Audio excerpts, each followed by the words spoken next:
தமிழ்நாடு அரசு வந்து இந்த மேல்முறையீடு முதல்ல ஏன் பண்ணுறாங்கன்னா, தமிழ்நாடு அரசுக்கு இதெல்லாம் சம்மந்தம் இருக்குதா? ஏதாவது பயமாக இருக்குன்னு எனக்கு ஒரு கேள்வி வருது. ஏன்னா, அண்ணன் ஆம்ஸ்ட்ராங் அவர்கள் படுகொலை செய்யப்பட்ட அன்னைக்கே வந்து பார்த்தீங்கன்னா, அம்மையார் மாயாவதி அவர்கள் சென்னைக்கு வந்து அன்றைக்கி அண்ணனுடைய உடல் பக்கத்தில் நம்ம சொன்ன வார்த்தை என்னென்னா, இந்த கொலை வழக்குக்கும் தமிழ்நாடு அரசுக்கும் எந்த சம்மந்தமும் இல்லை அப்படின்னா, நீங்கள் இந்த வழக்கை சிபிஐக்கு மாற்றுங்க அப்படின்னு சொல்லிட்டு அவங்க சொல்லிட்டு போனாங்க. இப்போது சிபிஐ வந்து விசாரித்தா தமிழ்நாடு அரசுக்கு என்ன எதனா கெட்ட பேர் வரப்போதா, இல்லை என்ன வரப்போகுது? உங்களுக்கு சம்மந்தமே கிடையாது, நீங்கள் என்ன சம்மந்தப்பட்டிருக்கீங்களா? இல்லை நீங்கள் ஏன் அப்பீல் போகணும்? தமிழ்நாடு அரசு ஏன் அப்பீல் போகணும்? அப்போ இந்த திமுக கவர்மெண்ட் யாரை காப்பாற்ற முயற்சி செய்கிறது ஒரு கேள்வி வருமா வராதா? ஏற்கனவே நிறைய பேர் என்னென்ன சொல்லிட்டு இருக்காங்க, தமிழ்நாட்டில் வந்து அங்கங்கே ஊர் சுற்றுறவனுங்க, சும்மா லெட்டர் பேர்டு கட்சி வச்சுருக்கிறவன், ஆர்எஸ்எஸ் இந்துத்துவ கட்சி சொல்லிட்டு வச்சுருக்கிறோம், அவனுங்களாம் பார்த்தீங்கன்னா கன்மேன் கொடுத்துருப்பானுங்க. 2 கன்மேன் 3 கன்மேன் கூட இருப்பாங்க. ஆனால் பட்டியல் சமூக தலைவர்களுக்கு தமிழ்நாட்டில் வந்து பாதுகாப்பு இல்லை, இன்னை வரைக்கும் வந்து இல்லை. இன்றைக்கி வந்து உதாரணத்துக்கு நீங்கள் பாருங்கள், புரட்சி பாரத கட்சியினுடைய தலைவர் அண்ணன் ஜெகன்மூர்த்தி, எனக்கு தெரிஞ்ச அவருக்கு ஒரு கன்மேன் கூட கிடையாது. அண்ணன் ஆம்ஸ்ட்ராங் அவர்களுக்கு ஒரே ஒரு கன்மேன் கொடுத்துருந்தா அவர் இன்னைக்கு நம்மளோட உயிரோடு வந்திருந்திருப்பார். முன் விரோதம், அந்த ரவுடிக்கு சம்மந்தமா, இந்த ரவுடிக்கு சம்மந்தமா, அந்த கொலைக்கு பழிவாங்களா, இந்த கொலைக்கு பழிவாங்களா சொல்லிட்டு தொடர்ந்து இது ஒரு முன்பகை போலவும் ஒரு ரவுடிகளுக்கு நடந்த ஒரு படுகொலை போலவுமே இந்த கவர்மெண்ட்டுக்கு தொடர்ந்து அந்த விசாரணைக்கு தொடர்ந்துட்டே வந்தாங்க. அண்ணன் ப. ரஞ்சித் போன்றவர்களாம் ஆரம்பத்தில் சொன்னது என்னென்னா, ஏன் நீங்கள் உங்கள் விசாரணையை சாதி ரீதியான அரசியல் படுகொலை இது போன்ற விஷயங்கள்லாம் நீங்கள் முன்னுக்கு விசாரிக்கலை? ஏன்னா ஆம்ஸ்ட்ராங் அவர் வந்து நாட் ஒன்லி வந்து ஒரு கட்சியுடைய தலைவர் மட்டும் கிடையாது, அவர் வந்து ஒரு பெரிய ஒரு பவர் செக்டராக இருந்தார். பல பேருக்கு பார்த்தீங்கன்னா ஒரு பெரிய ஒரு பாதுகாவலனாக இருந்தார். இன்றைக்கி அண்ணன் ரஞ்சித் அவர்கள் திரைத்துறையில் ஒரு பெரிய ஒரு ஆளுமையாக இருக்கிறாருன்னா, அந்த ஒரு ஆளுமைக்கு மிகப்பெரிய ஒரு பாதுகாப்பாளனாக இருந்தவர் பார்த்திங்கன்னா அண்ணன் ஆம்ஸ்ட்ராங் அவர்கள் தான். இது அண்ணன் ரஞ்சித் அவர்களே பல இடங்களில் வந்து குறிப்பிட்டிருக்காரு. அப்போது இந்த சென்னையினுடைய அடையாளத்தை பார்த்தீங்கன்னா ஒரு பட்டியல் சமூகத்தினுடைய ஆளுமை வந்து இருக்கக்கூடாது, அதை வந்து தட்டி பறிக்கணும் அப்படின்றது பல சமுதாயத்தினுடைய பல ஆதிக்க சாதிகளுடைய ஒரு எண்ணமாக தொடர்ந்து தமிழ்நாட்டில் இருந்துகிட்டே வந்துட்டுருக்கு. அன்னியார் பொற்கொடி ஆம்ஸ்ட்ராங் அவர்கள் ஒரு நம்பிக்கை மிகுந்த ஒரு அரசியல்வாதியாக தமிழ்நாட்டில் இருக்கிறாங்க. எனக்கு தெரிஞ்சு ஒரு பெண் தலைமையிலான ஒரு பெரிய கட்சி தொடங்கப்பட்டது இதுதான் எனக்கு தெரிஞ்சு. எப்படி அண்ணன் ஆம்ஸ்ட்ராங் அவர்கள் வந்தால் ஒரு பெரிய மக்கள் திரள் வருமோ, எப்படி ஒரு பெரிய கூட்டம் வருமோ அப்படி வந்தாங்க. நான் கண்குள்ள சில வீடியோஸ்லாம் பார்க்குறேன் நான்.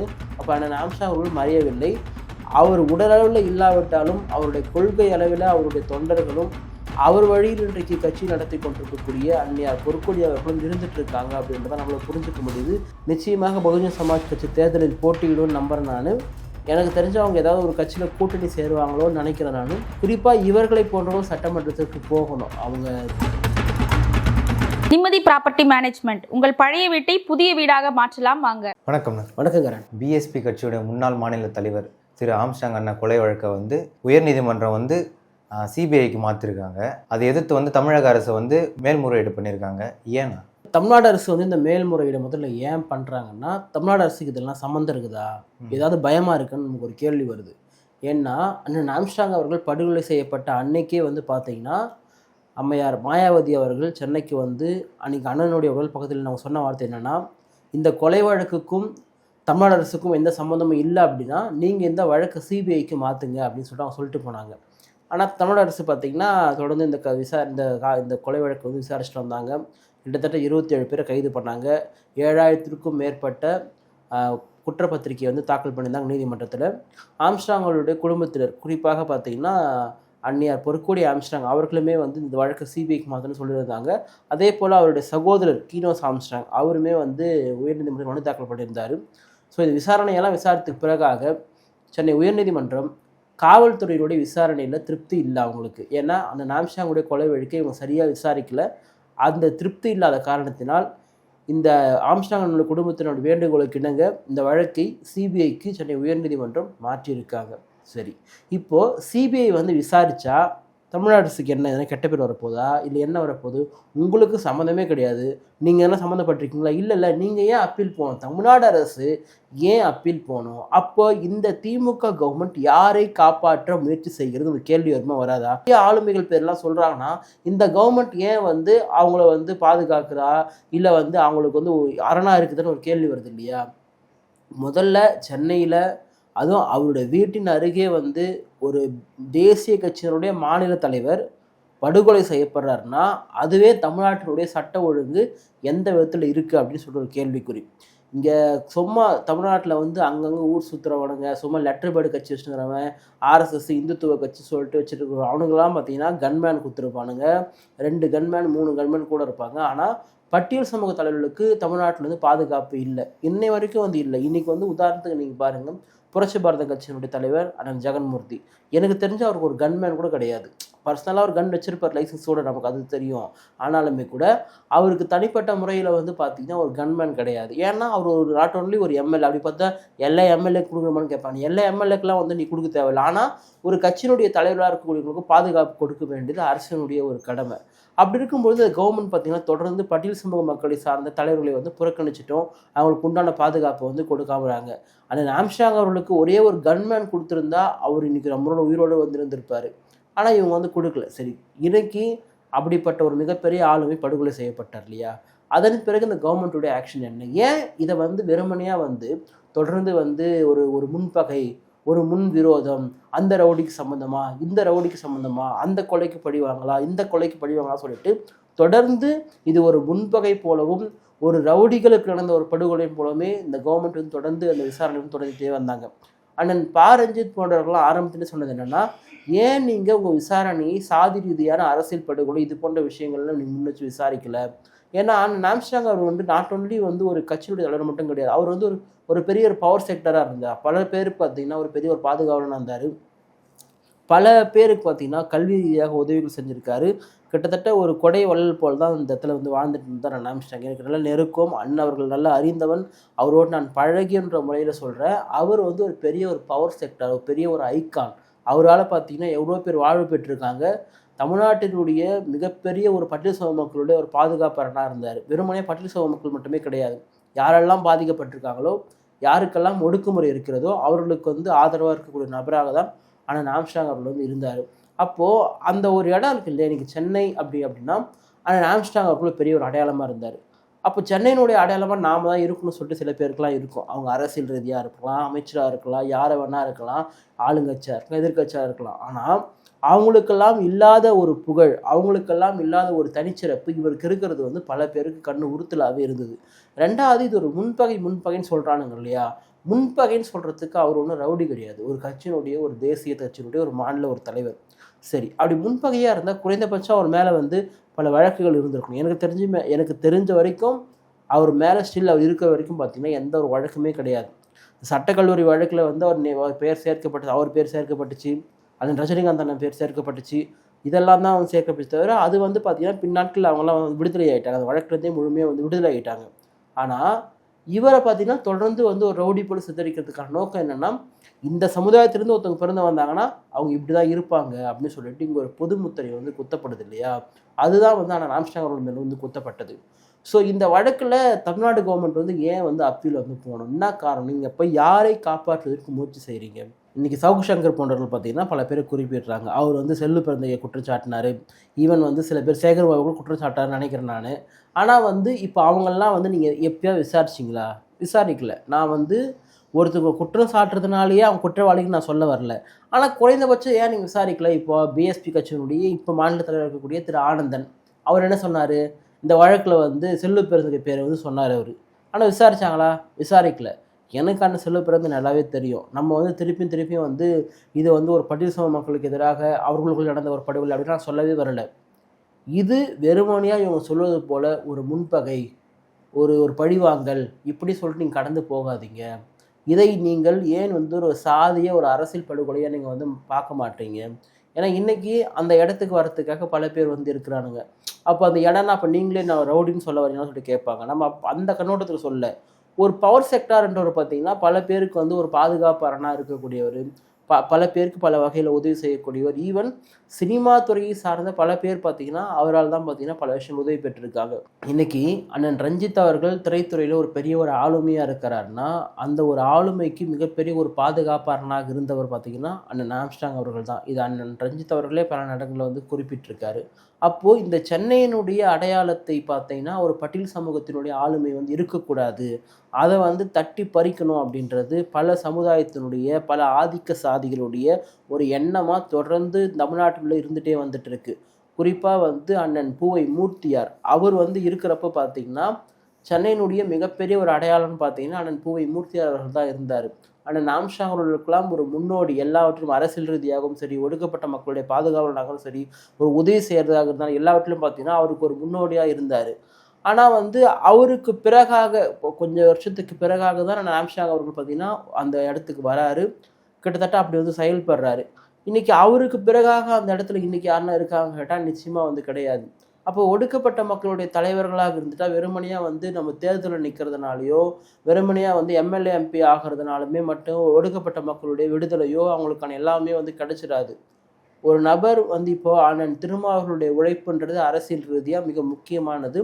எந்த ஒரு தலித் கட்சியில் அடையாளப்படுத்தப்பட்ட எந்த கட்சியுமே இன்னைக்கு ஒரு 4 எம்எல்ஏ 2 எம்பி வச்சுட்டு இல்லை. அது அவருடைய தேர்தல் யுக்தி. அவர் அதை அரசியல் ரீதியாக பண்ணி அவர் ஒரு வழியாக போயிட்டுருக்காரு. அப்போது இன்னொரு புறத்தில் வந்து பண்பாட்டு அளவில் பார்த்தீங்கன்னா இப்போ அண்ணன் ஆம்ஸ்ட்ராங்குடைய படுகொலைக்கு மிக முக்கிய காரணம் ஒன்று பார்க்கப்படுறது பண்பாட்டு ரீதியான மாற்றத்தை அண்ணன் ஆம்ஸ்ட்ராங் முன் வச்சார். குறிப்பாக பௌத்த மதத்துக்கு திரும்புவதை அண்ணன் ஆம்ஸ்ட்ராங் அவர்கள் நிறைய ஊக்குவிச்சார். அவரே நிறைய பேர் அவருடைய சொந்த காசில் இந்த நாக்பூருக்கு வந்து கூட்டு போகிறது, பௌத்த மதத்துக்கு திரும்ப வைக்கிறது போன்ற பண்பாட்டு ரீதியான ஒரு விஷயங்களை முன்னெடுத்தார். அப்போ ஆட்டோமேட்டிக்காக இந்து மதம் வந்து அழியக்கூடியது இங்கே இருக்கக்கூடிய இந்துத்துவவாதிகளுக்கு பிடிக்காது. அப்போ அப்படியுமா ஒரு படுகொலையாக இருக்குமான்னு சொல்லிட்டு விசாரிக்க வேண்டியது காவல்துறையோட கடமை தான்.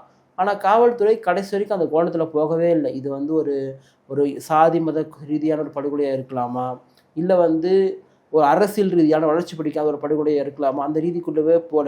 கிட்டத்தட்ட பகுஜன் சமாஜ் கட்சி அவர் இருக்கும்பொழுது பார்த்தீங்கன்னா தமிழ்நாட்டில் எனக்கு தெரிஞ்சு பிஎஸ்பி அப்படின்ற ஒரு கட்சி அவர் மூலமாக தான் எல்லாருக்குமே தெரியும். அவரை நீங்கள் எடுத்துட்டிங்கன்னா பிஎஸ்பின்ற கட்சி தமிழ்நாட்டில் யாருக்கும் தெரியாது. அதோட செயல்பாடுகள் அந்தளவுக்கு இருக்காது. ஆனால் அப்போ அந்த அவர் இருக்கும்போது அந்த கட்சியை கொஞ்சம் கொஞ்சமாக வளர்த்து கொண்டு வந்து ஓரளவுக்கு எல்லா இடத்துக்கும் தெரியப்படும் பொழுது அது அரசியல் ரீதியாக சில மாற்றத்தை ஏற்படுத்த முடியும்னு சொல்லிட்டு ஒரு சூழல் வரும்பொழுது அவர் படுகொலை செய்யப்படுறாரு. அப்போது அண்ணன் ஆம்ஸ்ட்ராங் அவர்களுடைய அந்த அரசியல் வளர்ச்சியும் பகுஜன் சமாஜ் கட்சியோட வளர்ச்சியும் பிடிக்காம கூட படுகொலை நடந்திருக்கலாம். அப்போ இந்த கோணங்களில் எதிலுமே வந்து காவல்துறை விசாரிக்காமல் போனது ஏன் நீங்கள் சில பேர் குற்றம் சுமத்தக்கூடியவங்களை ஏன் நீங்கள் விசாரணை வலைக்குள்ளே கொண்டுவே வரல? எனக்கு தெரிஞ்சு பால் கனகராஜ் இருக்கார் இல்லையா, அவருக்கெல்லாம் கூட கூப்பிட்டு விசாரிச்சிருந்தாங்க. இப்போ பிஜேபியில் இருக்கார் பால் கனகராஜ், அவரெல்லாம் கூட விசாரித்தாங்க. இந்த வழக்கில் வந்து விசாரித்தாங்க. அவர் மேலே வழக்கெல்லாம் அதை பதிவு பண்ணல, விசாரித்தாங்க. ஒரு விசாரணைக்காக விசாரணை வந்து பண்ணாங்க, அவ்வளோதான். ஆனால் அது போன்ற கூட நீங்கள் சில பேர் மென்ஷன் பண்ணக்கூடிய பேரெல்லாம் நீங்கள் ஏன் கூப்பிட மாட்டீங்க, ஏன் விசாரிக்க மாட்டீங்க? அப்போ இன்றைக்கி அப்பீல் போயிருக்கீங்கன்னா இந்த அப்பீல் மூலமாக தமிழ்நாடு கவர்மெண்ட் என்ன சொல்ல வருது? நாங்கள் வந்து ஒரு ஒடுக்கப்பட்ட சமுதாயத்தை சார்ந்த ஒரு தலைவரை வந்து இங்கே படுகொலை செய்யப்பட்டால் அந்த படுகொலையில் எங்கள் கவர்மெண்ட் நடத்தக்கூடிய விசாரணை சரின்னு சொல்லிட்டு உயர்நீதிமன்றமே சிபிஐக்கு மாற்றினாலுமே கூட நாங்கள் அப்பீலுக்காக போவோம் அப்படின்னா நீங்கள் என்னவா பார்க்குறீங்க? பட்டியல் சமூக மக்களை நீங்கள் எப்படி பார்க்குறீங்க? இல்லை இதனுடைய உண்மையான குற்றவாளிகள் வெளியே வராமல் பாதுகாக்கிறீங்களா அப்படின்ற ஒரு கேள்வி தான் நமக்கு வருது. ஏன் அப்பீல் போக வேண்டிய காரணம் என்ன? நீங்கள் வந்து நான் என்ன கேட்குறேன், கவர்மெண்ட் இப்போ அப்பீல் போகாமல் இதை அப்படியே விட்டுருந்தால் சிபிஐ வந்து விசாரிக்க போகுது. சிபிஐ வந்து விசாரித்தா சிபிஐ வந்து உண்மையை வந்து கண்டுபிடிக்க போகுது. நான் என்ன சொல்கிறேன், சிபிஐ கண்டுபிடிச்சா மட்டும் உண்மையே வந்துடும்லாம் நான் சொல்ல வரல. குறைந்தபட்சம் நீங்கள் இப்போ உயர்நீதிமன்றம் உத்தரவிட்டிருக்காங்க 6 மாதத்துக்குள்ள சிபிஐ வந்து இந்த வழக்கு முடிக்கணும். இது வரைக்கும் காவல்துறை வந்து கலெக்ட் பண்ண எல்லா ஆவணத்தையும் சிபிஐ கிட்ட ஒப்படைக்கணும்னு சொல்லியிருக்காங்க. அப்போ சிபிஐக்கு இன்னும் கொஞ்சம் வேலை கொஞ்சம் ஈஸியாக தான் ஆகுது, ஈவன் வந்து இவங்க 6 மாதம் வேலை செஞ்சுருக்கன்றதுக்காக. ஸோ அப்படி இருக்கும் பொழுது அந்த ஒரு சிபிஐ வந்து உள்ளே வந்தால் இவங்களுக்கு ஏன் பயப்படுறாங்க? அப்போ திமுக கவர்மெண்ட் யாரையாவது காப்பாற்ற முயற்சி பண்ணுதான்றது தான் நம்முடைய ஒரு கேள்வியாகவும் இருக்கிறது. அண்ணன் ஆம்ஸ்ட்ராங் மறைவுக்கு அப்புறம் வந்து திருமதி பொற்கொடி ஆம்ஸ்ட்ராங் அவர்கள் வந்து செயல்பாடு எப்படி இருக்கு? அவங்க புதிய கட்சி தமிழ் மாநில பகுஜன் சமாஜ் கட்சி, அந்த கட்சியை தொடங்கினது வந்து பார்த்தீங்கன்னா அன்னியார் பொற்கொடி ஆம்ஸ்ட்ராங் அவர்கள் ஒரு நம்பிக்கை மிகுந்த ஒரு அரசியல்வாதியாக தமிழ்நாட்டில் இருக்கிறாங்க. எனக்கு தெரிஞ்சு ஒரு பெண் தலைமையிலான ஒரு பெரிய கட்சி தொடங்கப்பட்டது இதுதான் எனக்கு தெரிஞ்சு. தமிழ்நாட்டில் நிறைய கட்சிகளில் பார்த்தீங்கன்னா பெண்கள் ஏற்கனவே தொடங்கப்பட்ட கட்சிக்கு பொறுப்பாளர்களாக தலைவர்களாக வருவாங்க. இப்போ உதாரணத்துக்கு அதிமுகவை தொடங்குவது வந்து திரு எம்ஜிஆர் அவர்கள், அந்த கட்சியுடைய பொதுச் செயலராக அம்மையார் ஜெயலலிதா அவர்கள் வந்தாங்க. ஆனால் ஒரு பெண்ணே தலைமை தாங்கி அதுவும் ஒரு பெரிய ஒரு படுகொலைக்கு பிறகாக தன் கணவனை இழந்து அந்த வழியிலிருந்து அவர் விட்டு சென்ற பாதையில் தான் பயணிக்க வேண்டும் என்பதற்காக ஒரு கட்சியை தொடங்கியிருக்காங்கன்னா அதுவே மிகப்பெரிய ஒரு அசாத்தியமான ஒரு தைரியம்தான். கிட்டத்தட்ட அவங்க போகிற எல்லா இடத்துலையுமே பார்த்தீங்கன்னா பெரிய ஒரு மக்கள் திரள் வருது. இப்போ நம்மலாம் வந்து திருத்தணி, உங்களுக்கு நல்லா தெரியும், திருத்தணி பக்கத்தில் அரக்கோணம், திருத்தணி இது எல்லாமே பார்த்தீங்கன்னா பிஎஸ்பி நல்லா இருந்த ஒரு இடம் தான். அங்கே அண்ணன் ஆம்ஸ்ட்ராங் அவர்களுக்கு பெரிய ஒரு செல்வாக்கு இருந்த இடம் தான். அரக்கோணத்துக்கு பார்த்தீங்கன்னா அந்நியர் பொற்கொடி ஆம்ஸ்ட்ராங் அவர்கள் வந்து வராங்க. எப்படி அண்ணன் ஆம்ஸ்ட்ராங் அவர்கள் வந்தால் ஒரு பெரிய மக்கள் திரள் வருமோ, எப்படி ஒரு பெரிய கூட்டம் வருமோ அப்படி வந்தாங்க. நான் கண் கூட இந்த சில வீடியோஸ்லாம் பார்க்குறேன். நான் அவ்வளோ ஆயிரக்கணக்கான பேர் வந்து இவங்களை பார்க்க வந்திருந்தாங்க. உள்ளபடியே பார்த்தீங்கன்னா அது ஒரு பெரிய நம்பிக்கையை வந்து சமுதாயத்திற்கு வந்து கொடுக்கிறது. அப்போ அண்ணன் ஆம்ஸ்ட்ராங் அவர்கள் மறையவில்லை. அவர் உடலளவில் இல்லாவிட்டாலும் அவருடைய கொள்கை அளவில் அவருடைய தொண்டர்களும் அவர் வழியில் இன்றைக்கு கட்சி நடத்தி கொண்டிருக்கக்கூடிய அன்னியார் பொற்கொடி அவர்களும் இருந்துட்டு இருக்காங்க அப்படின்றத நம்மள புரிஞ்சுக்க முடியுது. ஈவன் அவங்க எல்லா இடத்துக்கும் போகிறாங்க. நாட் ஒன்லி வட மாவட்டம் மட்டும் கிடையாது. குறிப்பாக சேலம் கூட போயிட்டு வந்தாங்க பார்த்துட்டோன்னா சேலம், மேற்கு மாவட்டம், தென் மாவட்டம் இது போன்ற எல்லா பகுதிகளிலுமே பயணிக்கிறாங்க. பிஎஸ்பி அதாவது தமிழ் மாநில பகுஜன் சமாஜ் கட்சி ஒரு பெரிய ஒரு நம்பிக்கையை வந்து பட்டியல் சமூக மக்கள் மத்தியில் கொடுத்துருக்கு. ஈவன் அது அண்ணன் ஆம்ஸ்ட்ராங் அவர்களுடைய அந்த தொண்டர்களுக்கு அவருடைய ஃபாலோவர்ஸ்களுக்கு அண்ணன் வந்து நம்மளை விட்டு போல அந்நியாருடைய உருவத்தில் அவங்க இருக்காங்க அப்படின்னு சொல்லிட்டு ஒரு நம்பிக்கையை வந்து கொடுக்குது. ஏன்னா அந்த கட்சியினுடைய பொறுப்பாளர்கள் எல்லாமே பார்த்தீங்கன்னா அண்ணன் ஆம்ஸ்ட்ராங் அவர்களோடு இருந்தவர்கள் தான் அவங்க எல்லாருமே. ஸோ அதனால் வந்து அந்த கட்சி அவருடைய கொள்கையை உயிர்ப்போடு வந்து கொண்டு போயிட்டுருக்காங்க. இந்த நேரத்தில் இன்னொன்றும் பதிவு பண்ண வேண்டிய கட்டாயம் இருக்குது. அவர் இருந்த பகுஜன் சமாஜ் கட்சி இன்னைக்கு என்னவா இருக்குன்னு ஒரு கேள்வி இருக்கு இல்லையா? அந்த கேள்விக்கு நமக்கு பதில் வந்து சொல்ல தெரியல, சொல்ல வேணாம்னு நினைக்கிறேன். ஏன்னா எனக்கு தெரிஞ்சு அது பெரிய எஃபெக்டிவாக ஒன்றும் இல்லை. அது அந்தளவுக்கு சொல்கிற மாதிரி இல்லை. ஒருவேளை ஆனால் ஆம்ஸ்ட்ராங் அவர்கள் இல்லாததுனால அந்த கட்சியும் அப்படி இருக்கான்றது நமக்கு தெரியல. ஏன்னா அவங்க கிட்ட இருந்த கூட்டம் தான் பார்த்தீங்கன்னா முழுக்க முழுக்க இன்றைக்கி தமிழ் மாநில பகுஜன் சமாஜ் கட்சியில் வந்து இருந்துட்டு இருக்காங்க. நம்மளோட குறைச்சி மதிப்பில்லை. பட் வந்து அவர் வந்து முன்னாடி விட்டு கொடுத்துருக்கலாம். திரு ஆனந்தன் அவர்கள் இவங்க தலைவர் பதவியை வந்து கேட்குறாங்களோ இல்லையோ அதை நீங்களே முன் வந்து விட்டு கொடுத்துருந்தீங்கன்னா இந்த பகுஜன் சமாஜ் கட்சின்ற கட்சி பிரியாமே இருந்திருக்கும். ஒரு புதிய கட்சி உதயமாகாமல் கூட இருந்திருக்கும். ஸோ அதை அவர் விட்டு கொடுத்துருக்கலாம். அவர் அதுவும் வந்து விட்டு வந்து கொடுக்கல. ஸோ அதனால் இந்த ஒடுக்கப்பட்ட மக்கள் மத்தியில் இன்றைக்கு தமிழ் மாநில பகுஜன் சமாஜ் கட்சி ஒரு பெரிய ஒரு நம்பிக்கையை வந்து கொடுத்துட்ருக்கு. இவங்க பொற்கொடி ஆம்ஸ்ட்ராங் அவருடைய வருகை என்பது ஒரு பெரிய நம்பிக்கை வந்து கொடுக்குது. அதே போல் இந்த வருகின்ற சட்டமன்ற தேர்தலில் நிச்சயமாக பகுஜன் சமாஜ் கட்சி தேர்தலில் போட்டியிடும்னு நம்புகிறேன் நான்.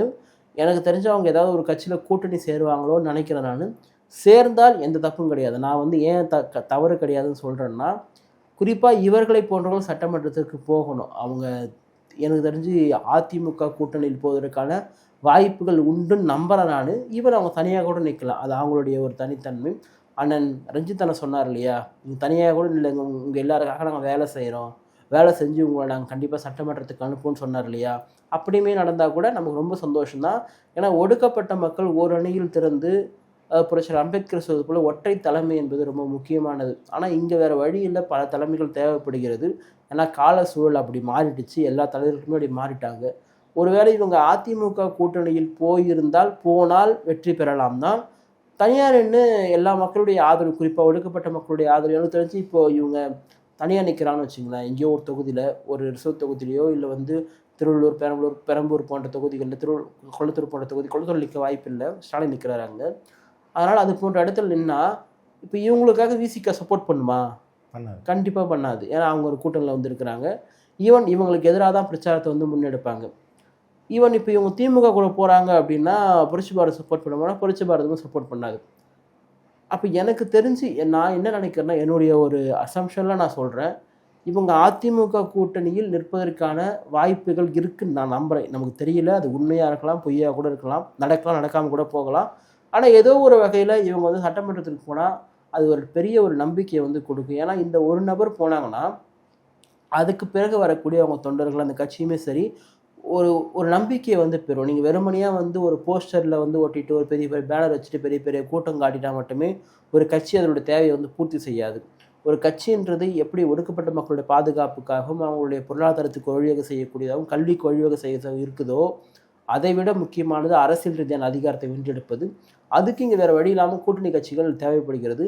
அன்னியார் பொற்கொடி ஆம்ஸ்ட்ராங் அவர்கள் சட்டமன்றத்திற்கு போக வேண்டும் என்று நான் விரும்புகிறேன். அவர்கள் வெற்றி பெறுவார்கள் நம்புகிறேன். அவருடைய அரசியல் பயணம் சிறக்க என்னுடைய வாழ்த்துக்கள்.